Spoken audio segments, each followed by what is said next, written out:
Nicklas Lidström is in the spotlight, next on FSN Detroit. The Detroit Red Wings are known for great leaders. And for as long as most Detroiters might remember, there was one man running the show. But now, there's a new sheriff. He's not what you'd call new in town, since he's been here for going on 20 years. He is the face of the next generation of Wings. He has the skill and the leadership to bring to Detroit what the fans expect: victory. Nicklas Lidström.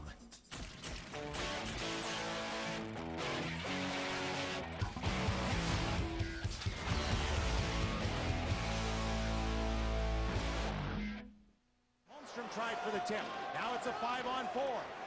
Open side, Lidström shoots, scores! With a Holmstrom screen in front, Nicklas Lidström, the defense points leader, is added to his total, and it's... It looks so easy for him, and a little jealous in that department. You know, here I am running around and everybody else running around, but he just seems to just find a way to get out of situations and make the easy pass, and you know, it's just, like I said, a pleasure to play with him, a pleasure to see him play.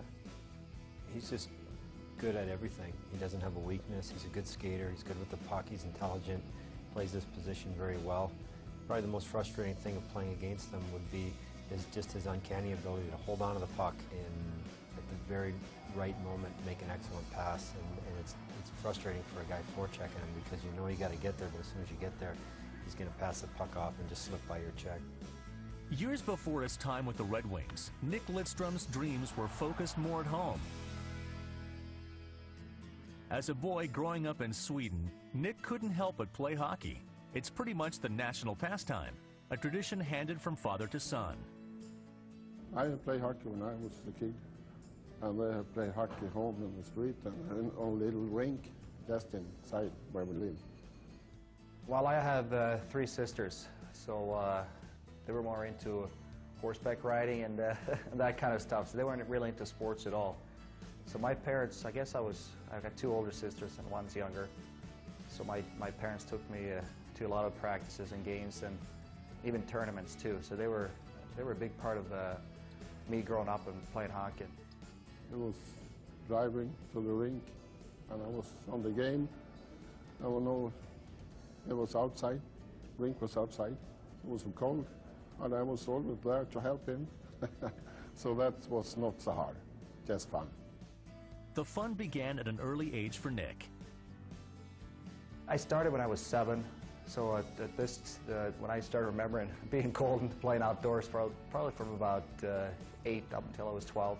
We didn't have indoor hockey, we didn't have a hockey rink. So just grew up playing outdoors. After practice was over, you had to shovel, get the snow off before the Zamboni came out, and remember being cold, and some days it was too cold, so you couldn't practice. Other days were mild, so you didn't really have good ice, or you couldn't skate on the ice. So just growing up, I just remember being cold and playing outdoors. And once or twice we get to play in the indoor rink where the other teams played, but that only happened a few times. If you went away on tournaments, you get a chance to play indoor, but most of the time, my first couple of years, we played outdoors all the time. As Nick played more, his skills began to take root. We had always think he was a good player, but I couldn't see how big and good he was. But when he was 14, 15 years, his trainer told me, he coached the team, he's going to be a big player. And I said, yeah, maybe. In Sweden, you finish high school when you're 16. So when I was 16, I moved away from home, moved to a different city to play hockey. And along with going to school, I could exchange some of the subjects for hockey. So I had 5 hours of hockey during school hours, from the age of 16 up until 20, which I think was a big part of my development, getting a chance to be more on the ice and work on skills and different things. So I think that was a big part of my growing up and being a good hockey player. Moving away from home when you're 16 wasn't easy either. You're used to having your mom there, cook for you every day, wake you up in the morning, make sure you get off to school, and That was a tough first year for me to move away from home. I had to take care of myself. I had to wake up by myself, do breakfast, and come home after practice or after school, and have a quick dinner, go out to practice, come back, do the school work, and just get up the next morning. So it was tough a few years, you know, when you're all by yourself and you're really relying more on your teammates than your parents at that time. Now away from home, Nick would rise through Sweden's elite league, earning his greatest success to date in 1991. That was my first year with the national team, and being able to win the gold medal in the finals, beating Russia 2-1 was tremendous. We had, you know, going back to Sweden after the win, we had big celebrations. A lot of people showed up for the similar to a parade we would have over here, but it was just great to see all the fans show up, and it was great to start my international career winning a gold medal. Nick's young international career would soon add a new nation. I remember coming over here in May and really having troubles entering the country.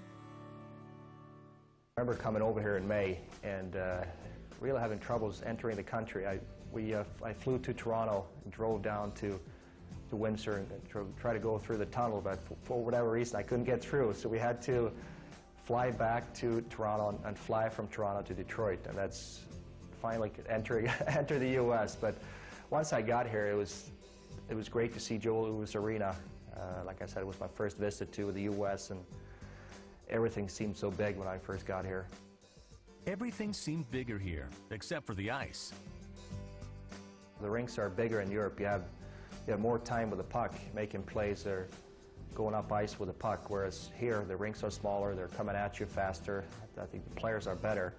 So it took me some adjustment just to get used to playing on this type of hockey.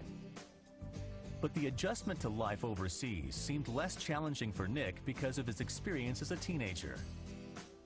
Coming over here was just another step for me. I've lived away from home for a few years. I knew how to take care of myself, and back then I had my girlfriend come with me as well, my first season, so I think that helped a lot. And Johan Garpenlund was a Swedish player that played for the Wings at the time, and he helped me out tremendously too, just getting my way around Detroit and just getting to know how to work everything over here, from setting up a bank account to ordering dinners, to little things like that. Here really helped me out with a lot.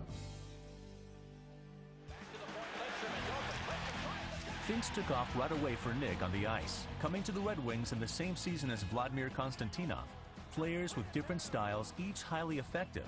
Early on, Nick had some help developing his playing philosophy to suit his skills and strengths. When I first broke into the league, Dave Lewis told me as a defenseman, you have to play your position real well, because I wasn't an overly physical player. I wasn't going to run people over, go out there and knock someone down. So I knew I had to play my position right. I think that's been part of the way I grew up playing hockey, and the way Louis was a big part of teaching me how to play over here. So I think that was a big part of the way I play, try to be in the right position. And I think I'm more of a heads-up player, where I try to make plays all the time, trying to look for the open player. Sometimes you have to hang on to the puck a little bit longer and have someone draw someone to you to make that pass. Other times you have to get rid of it real quick. So I think I know when to get rid of it quick, or make that pass, or hang on to the puck. I think that comes with experience too. Just knowing the players in the league, knowing how to play on this ice, and just knowing your skills. There was another person who knew the ice and who was an early and important influence on Nick's approach to the game in the NHL. I've heard lots about Stevie before I came here. He was one of the top 3 players in the league, along with Gretzky and Lemieux, and finally getting a chance to play with him was great. Just to see him up close, and he had all the skills and the smartness, but see how hard he worked. I think that really helped me. It's hard to find, particularly defensemen, that can step in right away and play and make an impact, and he was able to do that. So our team, I think we quickly moved up in the standings because we got players like Nicklas. Nick and the team continued to improve and impress in the early 90s, But despite their successes, the Red Wings were mired in a disturbing pattern. We had some disappointing seasons early on in my career, early 90s, where we were playing great in the regular season, but we just couldn't put it together in the playoffs. I think once Scotty came here, he really emphasized playing strong defense.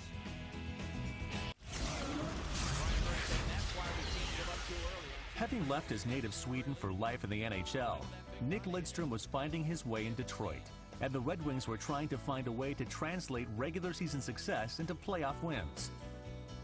Their luck was about to change. I think once Scotty came here, he really emphasized playing strong defense. And we might not have guys up there in the scoring race, but the team was winning, and I think the team concept really worked. Scotty Bowman's emphasis on defense led the Wings to their first Stanley Cup Finals in nearly 30 years. I think reaching the finals in '95 with the players that we had was just a step of getting closer and closer all the time to finally winning it. They battled to get here for the first time in a long time, but they were beaten by a much better hockey club. The Wings were swept by the Devils. It was tough, especially losing 4 straight. The players that was on the team, I think, learned that it's not that easy. You have to battle through to win 16 games. You can't just win 12, and I think we learned from that experience, all of us. That was really disappointing, but I was thinking, I was 25 years old at the time, and it's not easy to getting to the finals, and you realize that you just have to work hard once the playoff starts. It's no rest until it's over. You gotta be ready to play every night, and it's just gonna get tougher and tougher, so you have to be mentally prepared for that, and I think going through that, I think, helped us down the road. Another key element that also helped Nick down the road, besides Dave Lewis's personal attention, the influence of Scotty Bowman's defense and Steve Yzerman's leadership, were the veteran defensemen he played alongside of early in his career. McCrimmon having a great start to this season alongside of a rookie defenseman, Nicklas Lidström. He wears number 5, and most say he's the best rookie in the National Hockey League today.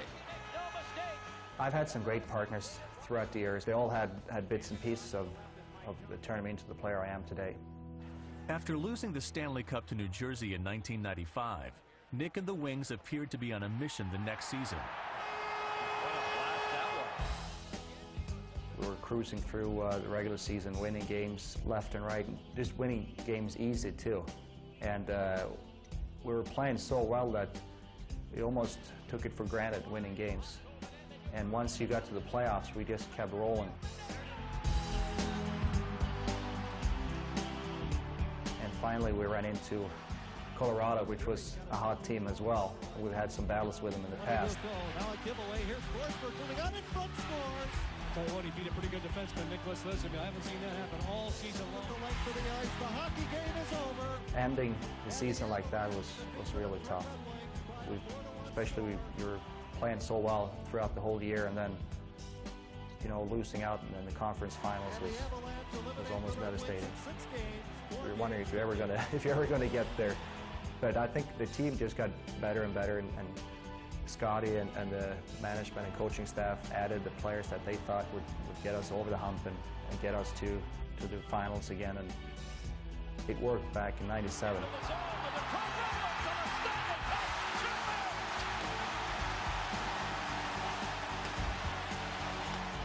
Finally came together for us as a team. We played great as a team, and it was great to finally win the Stanley Cup. We've been so close for especially the last 2 years, losing the finals and then losing the conference finals, and then we're finally back in the finals again, and we're going to Philly to play that first game, and sweeping them was nothing that we expected. We thought it was going to be a real tough series, and I think we were ready for a tough series, but finally winning that 4th game here at home, and you've seen fans go crazy, and a couple of days later, during the parade, you have old men coming up to you and crying and thanking you for bringing the Stanley Cup back into town again is something that you'll never forget. We would ask everyone's support and everyone's prayers. Our organization is devastated, and we hope and afraid that our teammate, Vladdy and Natsa will recover and things will go well.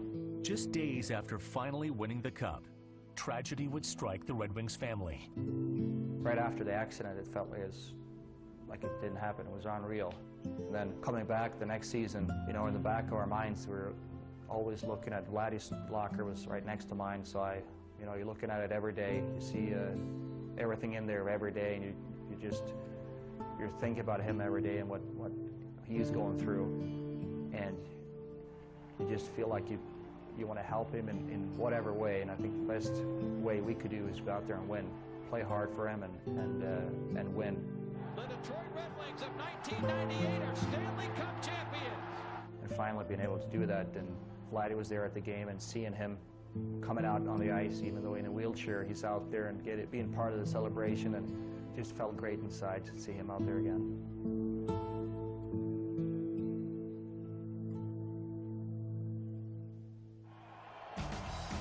With a second Stanley Cup now added to Nick's resume, that list would get longer.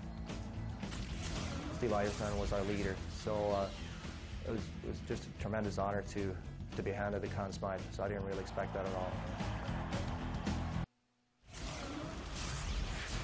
After 2 cups in the late 90s, the Red Wings remained contenders, but came up short over the next 3 seasons.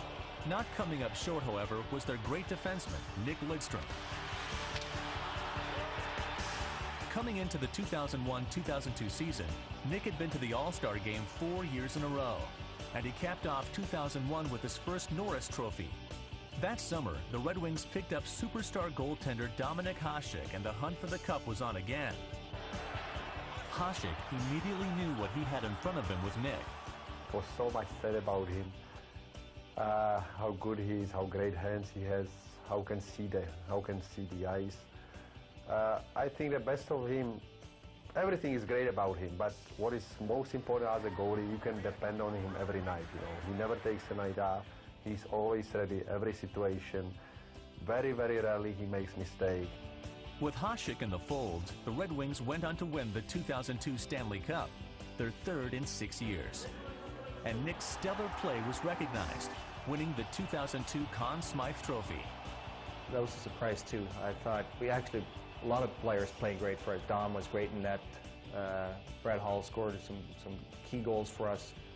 Steve Yzerman was our leader. So it was just a tremendous honor to be handed the Conn Smythe, so I didn't really expect that at all. Fellow teammate, defenseman, and Norris Trophy winner Chris Chelios would have no argument with any accolade bestowed upon Nick. Without a doubt, he's the best defenseman that I've played with, because watching him offensively, defensively, his leadership in the room, you know, what he brings to the table. Along with his talent and leadership skills, Nick Lidström brings a stack of awards and accomplishments, including 4 Norris trophies, and in 2006, a most impressive distinction, winning Olympic gold for his native Sweden. To the country, it means as much as winning the Stanley Cup for the people here in Detroit. It's the biggest event to win. You know, it's only played every 4th year. You don't get many chances to be part of it and have a chance to win it. You know, putting everything together as a team and as a group and being able to win that final game was just an unbelievable feeling. And 2006 wasn't done for Nick. He also won the Norris Trophy for the 4th time in his career, and he was named Red Wings captain following Steve Yzerman's retirement. It means a lot, especially coming in after such a player as Steve Yzerman. You know, I've always thought that Steve was going to be the captain when I was long gone too, because I was just so used to having him around and him being the captain and being the leader of our team. So just getting a chance to kind of follow his footsteps is something I'm real proud of. Oh, that was great. I was proud of him. Yeah, very proud. You know, I think he's perfect for the role. Mostly he's an intelligent guy. He's very level-headed, and he just sits back and takes it all in, and he knows. And whenever I was unsure about something, if I had a feeling something needed to be changed, I always went to Nick and said, Nick, tell me what you think, because I respect his opinion and respect his knowledge of the game. We didn't name him captain, he just is the captain. He's the guy. He's in charge. But he's not in charge because he says more, or he's just in charge because of who he is. He's not Steve Yzerman. He's Nick Lidström, and he does it in his own way. Always thought Stevie played, the bigger the game, the better he played. And he would always say the right things at the right time. You know, when the team isn't playing well, or you need a little bit of a boost, or you need something, he would stand up, he would say the right things, and he would go out there on the ice and do it as well. So I think leading by example is one of the best things that Stevie did. He would go out there and he would prove it on the ice. What I try to do is lead by example as well. If you go out there and if you work hard and you try to do the right things out there on the ice, I think your teammates will follow you. He knows what it takes, and I think everybody respects him so much. Such a good guy, so I'm sure they're doing okay.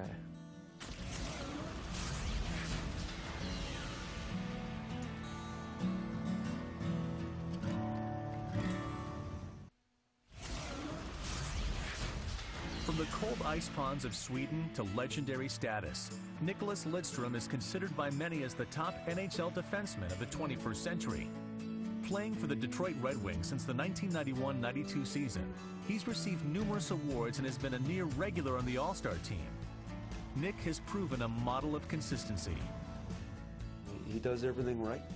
It's not like you talk to him about, oh, you got to do this harder, you got to do that. That's not how it works.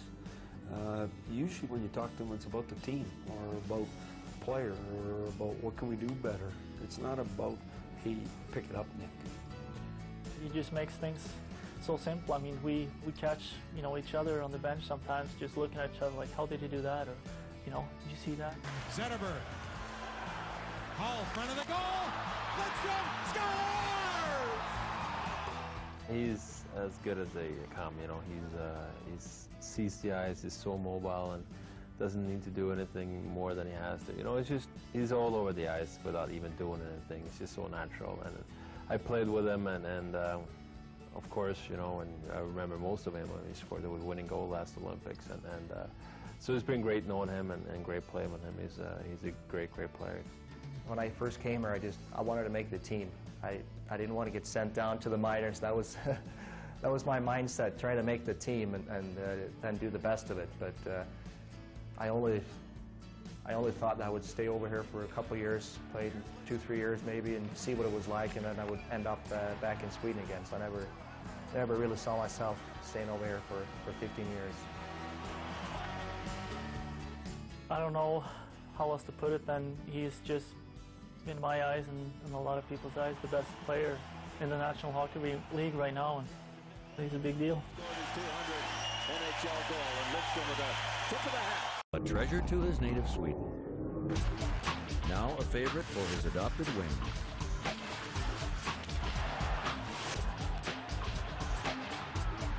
He embodies the drive, the determination, and the vision that will help further the Detroit Red Wings along their road to glory. Henrik Zetterberg.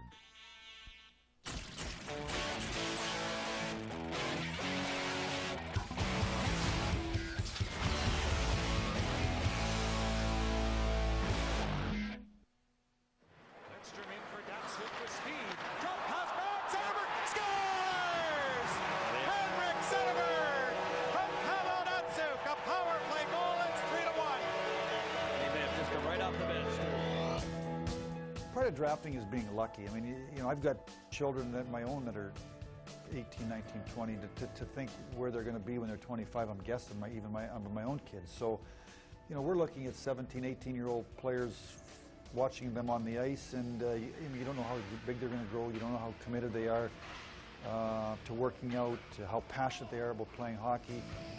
We have a great scouting staff and guys out there watching lots of games, and you just keep watching games, and you know, there's luck involved also. Has it at center. Deep feed into Henrik Zetterberg. Here he comes. Zetterberg stops. Shoots. Scores! What a great shot! Nick Lidström set him up 1 minute in. I think the scouting here in Detroit is really good. They kind of find the players who are not I don't think they're ready when they're drafting him, but they see something in them.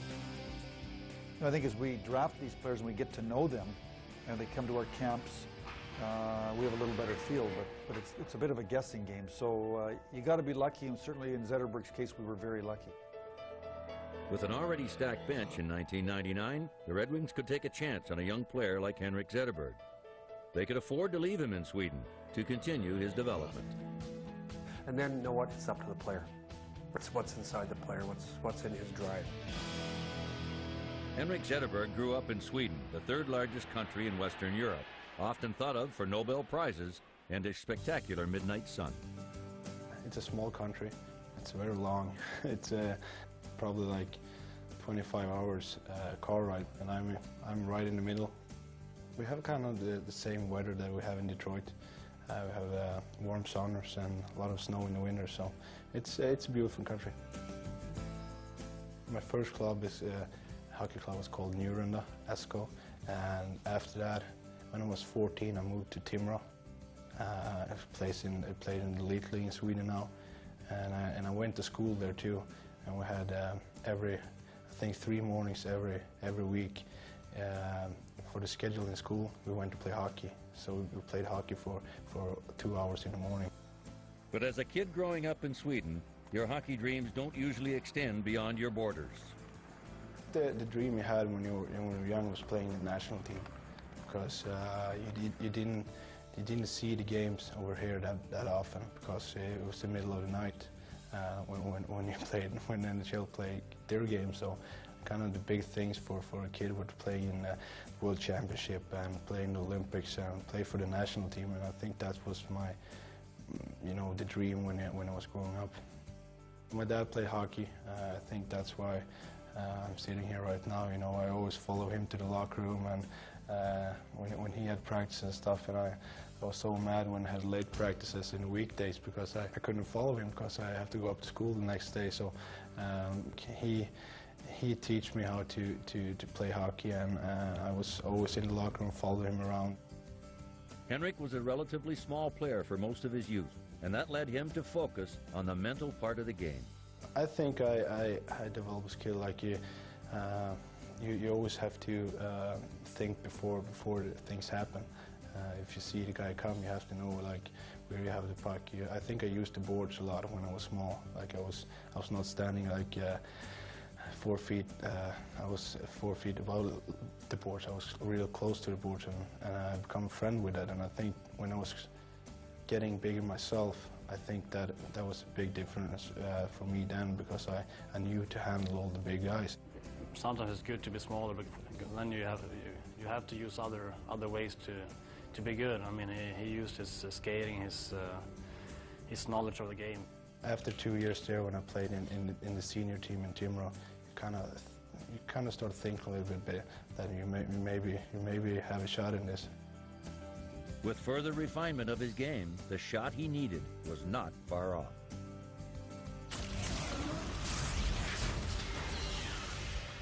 He was a late bloomer for sure, and but when he made the national team, he was one of our top players.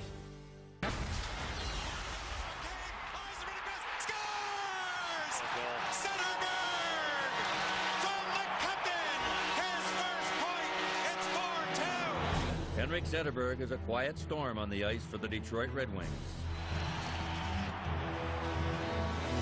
His technical and mental skills often leave his opponents in disbelief and his teammates amazed. Yes. Yes. From behind the net. Bank one in off the behind. I think the word that comes to me most when I watch Henrik Zetterberg play is tenacious. He's non-stop, both defensively and offensively. Just doesn't quit on it. Steals pucks from people that don't expect it. And he's dogged in his work ethic. The difference between the good players and the great players often isn't skill level, it's how determined they are and how much they bring. He's a competitive guy, wants to be the best. But his many successes have come after years of playing and training in his native Sweden. In 1997, at the age of 16, Henrik began playing in the Division I League for Timrå. Success at this level would lead him to the Elite League, where he would gain the exposure needed to help him reach his goals of playing for the Swedish national and world championship teams. By the 1999 season, Henrik's drive for success on the ice propelled him to Sweden's World Junior team. Playing with the likes of the highly touted super twins, Daniel and Henrik Sedin. He had to maybe fight harder to get where he is, and that's I think that's a good thing. Being a smaller guy when you grow up, that's you gotta really fight hard to get over here for sure. Of course, I think when I was 13, 14, all my friends got bigger and I was still small, so I think that was kind of tough time for me. I was used to everything go so easy, you know. I just skate there, but now the biggest was just hitting me, and I was like, whoa, what's this? He was not big at all, but he was far ahead up here, so he was, you know, stepping ahead of everyone else. He's always been a smart player, both offensively and defensively, so I think that's helped. He had to think, you know, in different ways to be better than the other guys, and since his mind was very, you know, focused on what he wanted to do, and he was a smart guy, made him become better than everyone else, I think. You could see that he had pretty much everything. He had the hands, he had a great vision. Like I said, good passer, good skater. So when he got stronger, he really progressed. The way he was playing, I think, you know, everyone knew where he was going. Maybe he didn't think about it himself, but I think a lot of people around him, you know, said it's just a matter of time before we lose him. And in the 1999 entry draft, it would be the Detroit Red Wings who would be the ones to find him, making Henrik their 4th pick and 210th overall. Jimmy Nill, who runs the amateur draft, was in Sweden really with Håkan Andersson, went to a game. Zetterberg was playing in that game, and I guess as the game was wearing on, they kept noticing Henrik Zetterberg. When we were 19, he was then a really good player, so I guess the Red Wings were really happy that they picked him in that late. You know, not long after we drafted him, a year or so later, he was playing in the Swedish Men's League. He was Rookie of the Year in the Swedish Men's League. But even after his best year to date, the Red Wings still had their concerns. We had some discussions with the agent. Should we bring Zetterberg over at that time? Both the agent and myself felt it was maybe in his long-term best interest to leave him in Sweden for 1 more year, so we left him back. The next year he was the most valuable player in the Swedish league. He played in the Olympics, and then it was obvious it was time to bring him over and see what he can do over here. Because I was waiting 1 more year before I got over here. I got a lot more experience in Timrå, in Sweden, and national team. And I think when I came over here, I was ready. First time I met him was in the Olympics in '02. I had never seen him play or never met him before that. So the first time I saw him was at the Olympics. First impression was that he's a very good hockey player, solid hockey player. Even with solid skills, Henrik and his Swedish team would suffer a shocking defeat to Belarus in the quarterfinals. So of course it was a big upset, and you know, the guys from the team, especially some of the guys, you know, had to take a lot of heat for it. That was a really tough loss, and that loss will always follow me too. After the disappointing loss in the Olympics, it was now time for Henrik to leave the red and white of Timrå for the red and white of the Detroit Red Wings. We brought him over here in 2002 in May when we played Colorado in the 3rd round. And, you know, his team had been finished. We wanted him to get a little bit of a taste for what the NHL was like. And he would get that first taste of the NHL as he watched from the stands as the Wings made their 2002 championship run. You know, I was really nervous.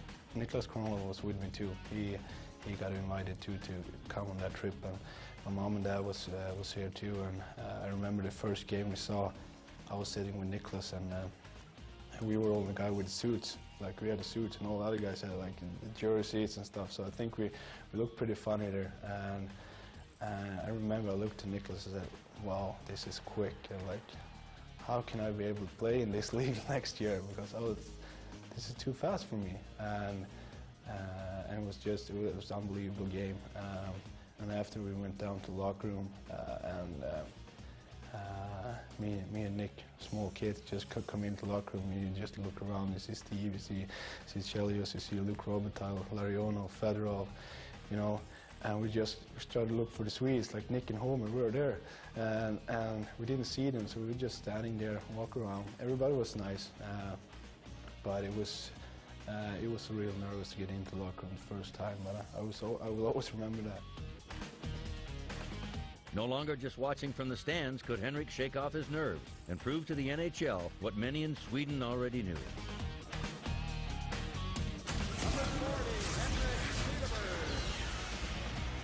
It was kind of like a dream. You kind of pinch yourself and like, is this for real, you know?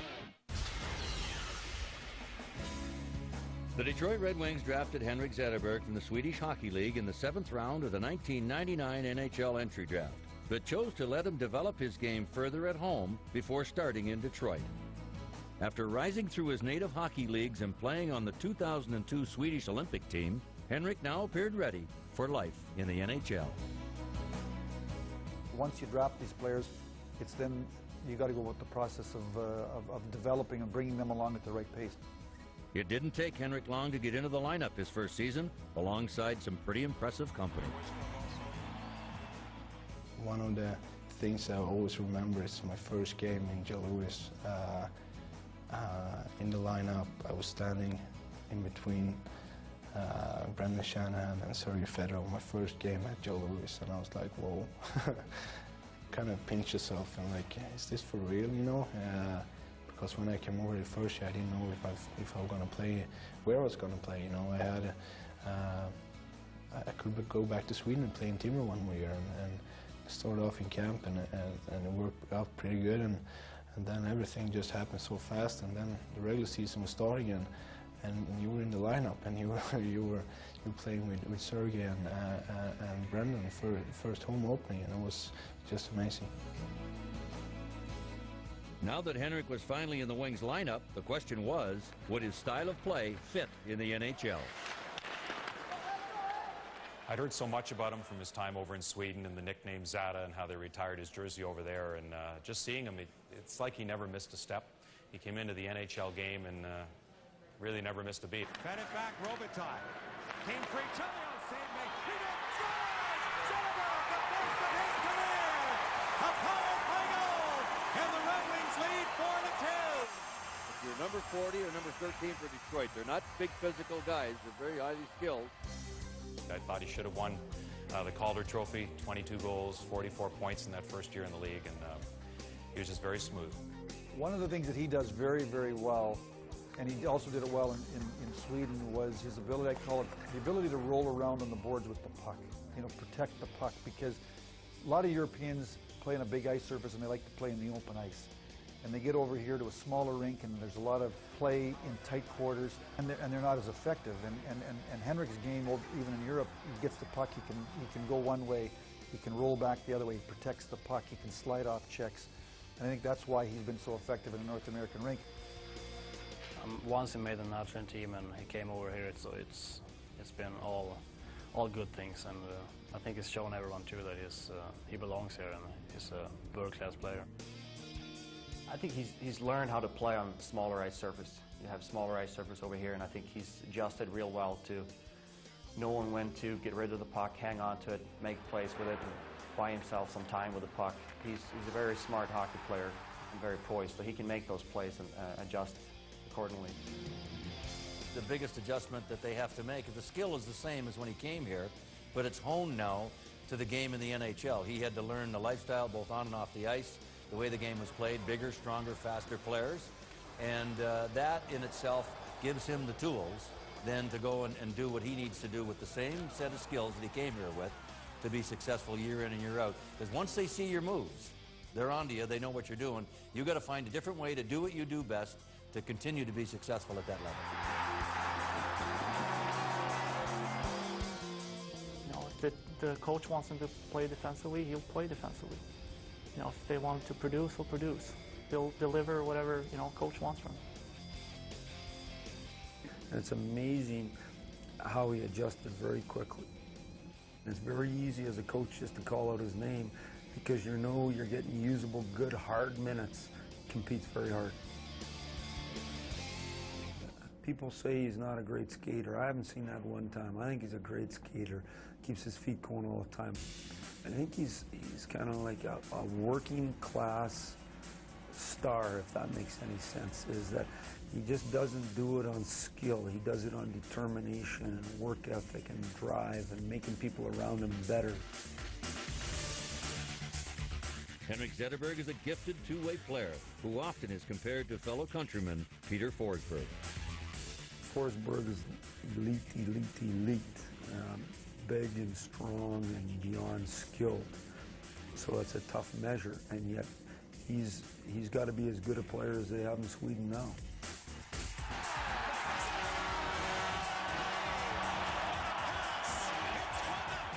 So I think the last 3 or 4 years they made the comparison. I think it's a good comparison because they're good at the same things out there. They use the boards, they're strong on the feet, their balance is really good, and defensively they do their job too, so it's a good comparison.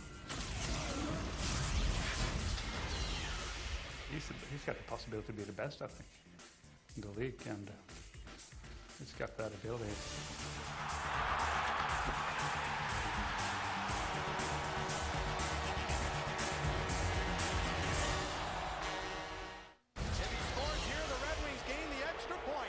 Zetterberg in, scores, and the Red Wings win it. They win the shootout and they win the game. Since arriving in the NHL, Henrik Zetterberg has made quite an impression. In just a few short years, he's risen from the 210th draft pick to be among the top 10 scorers from his draft year. You got to be more selfish in NHL than you are in Sweden and in Europe. You know, it's when you have a chance, you have to shoot, or you have to take the shot. And I think in Europe, you always think about making a good pass, making a nice play. And I always been doing that, and I think that's one of the big things that I had to change. He's getting better every year. You've seen his ice time going up. He's getting more responsibilities. He's out there killing penalties, playing power play, last minute of games. He's got the possibility to be the best, I think, in the league, and he's got that ability. He's a great passer, good scorer, and he can work both ways. He's just smart out there, and he's got the skill to go with it. So he's just a great talent, and you know, practicing against him every day, you know, I kind of figure out what he does, but the other teams haven't yet, and it's going to be tough to figure him out. He can do it all. He's going to play power play, he's going to penalty kill, he's going to be on the ice when we need a goal to try to tie up a game, or when we're defending a lead, you know, in the last couple minutes, and that just shows you the confidence that the coaching staff has in him. Well, you know, he loves the game. He loves hockey. When he puts his equipment on, he's going out there to be the best he can. And I think you get to know Henrik, I think, in whatever he does it at the best. And that's what superstars do. You know, if anybody that knows Steve Yzerman, they know whenever he did something, he was doing the best he could. You look all through sports, Tiger Woods, why is he better than everybody else? They just want to be better than everybody else. In 2006, Henrik and 8 of his fellow Red Wings would play for their respective Olympic hockey teams in Torino. Henrik would rack up a goal and an assist during the final game in which Sweden defeated Finland 4-3, winning Olympic gold. When we won the gold medal, it was just an unbelievable feeling. He loves the game, and what drove Steve Yzerman, what drives Chelly, what drives Nick Lidström, it's that thing, they think they're the best and they want to be the best, and they're competitive. They want to beat you at everything they do. You know, it's a big honor just to be named and among all the great players who are playing here. He's a blue-collar superstar is what he is. He just comes to work, and that's why you can relate to him so much, is that he seems to have perspective. He loves hockey, he has fun, and he works his butt off. He's one of the best athletes in his sport in the world, but you wouldn't know it by being around him. I have a World Championship gold medal now and an Olympic gold medal now, and the only thing that's left is Stanley Cup, and I think the good thing about it in this organization, you have a real good shot every year, and that's what's driving me now. Out front of the goal, Zetterberg goes cut.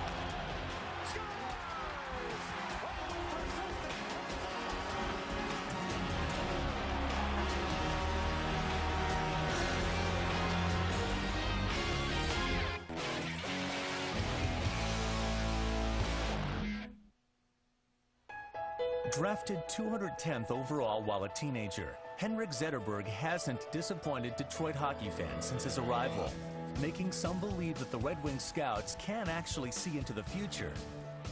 He would become a finalist and eventual runner-up for the Calder Trophy, the award given to the Rookie of the Year. Overcoming his small size as a younger player, Henrik Zetterberg readily met his goal of playing in the Swedish Elite League, following that by consistently making his Swedish national team, winning both a gold medal in Torino in 2006 and the 2006 World Championship in Riga. Now a fixture on the Red Wings roster, with his quiet drive and determination, you can be sure there'll be a Stanley Cup or two in his future. Sometimes goals are there to be reached, but in Henrik Zetterberg's case, they are there to be exceeded.